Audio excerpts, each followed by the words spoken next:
Inimbitahan kami ng kaibigan ko noon na maghapunan sa bahay nila sa Parañaque.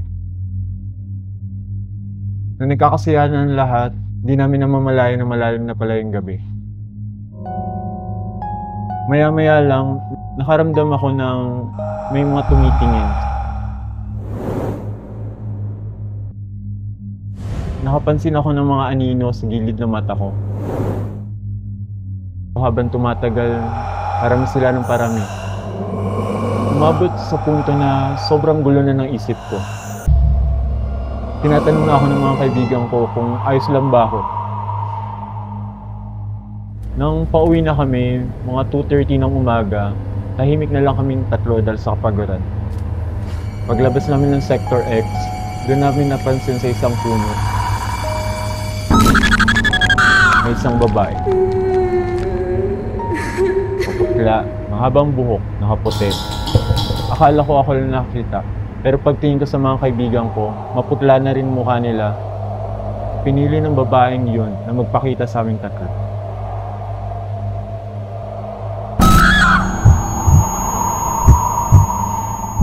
Pagkatapos nun, dumadalas yung pagpaparamdam sa akin.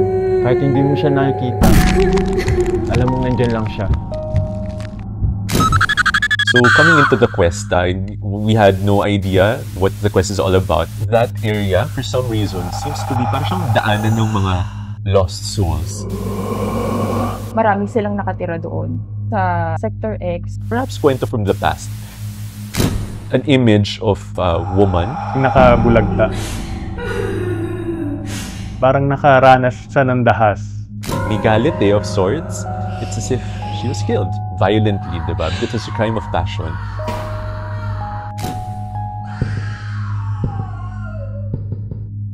Yeah, galit siya sa kung ano nangyari sa kanya. Siguro meron pa siyang bagay na gusto ma-resolve yung gusto niyang end.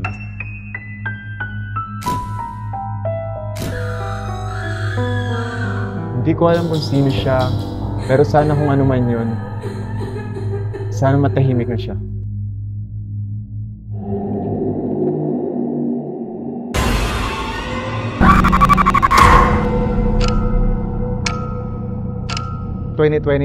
Alauna ng madaling araw. Pauwi ako noon.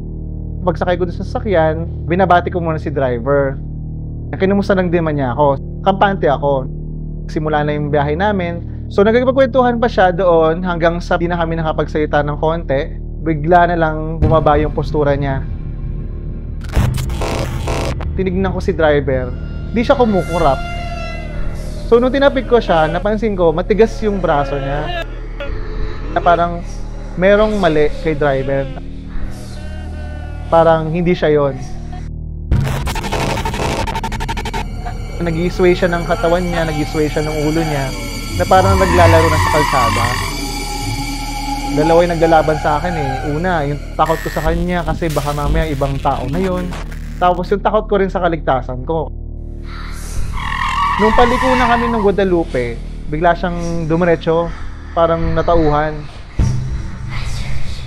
Nagulat ako kung ano, ako pa yung kinamusta niya kasi sabi niya sa akin, okay ka lang, sir.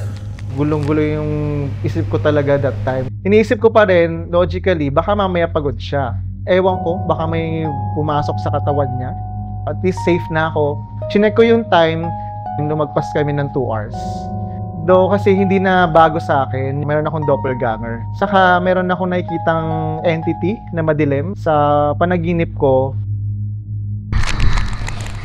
Striking yung incident na yun sa car. One thing that's left hanging siguro is that element of time. We are in a trance-like state, but if we probe deeper, no, he is exuding a low vibration which could be attributed to the paranormal things that are happening to him. Iba't iba lang yung projection niya sa kanya. Doppelganger. These are you, and other people see them.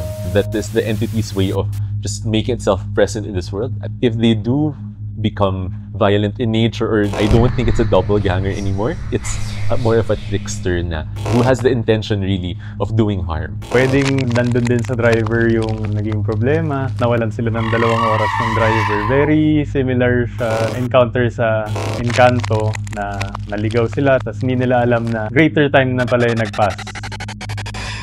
Pinagtatagpi ko, baka yung entity na yon, baka yun yung sumanib or baka gumulo doon sa biyahe namin.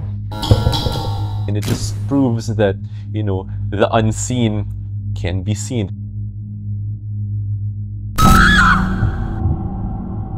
So there are a lot of paranormal things that can happen to people. We all have intuition. No? Kung maaari, let's just coexist peacefully. Yung fear natin, humuhugot siya doon sa unknown sila sa atin. Na alam nating nandyan sila sa paligid natin. Importante yung i-acknowledge sila at respetuhin sila.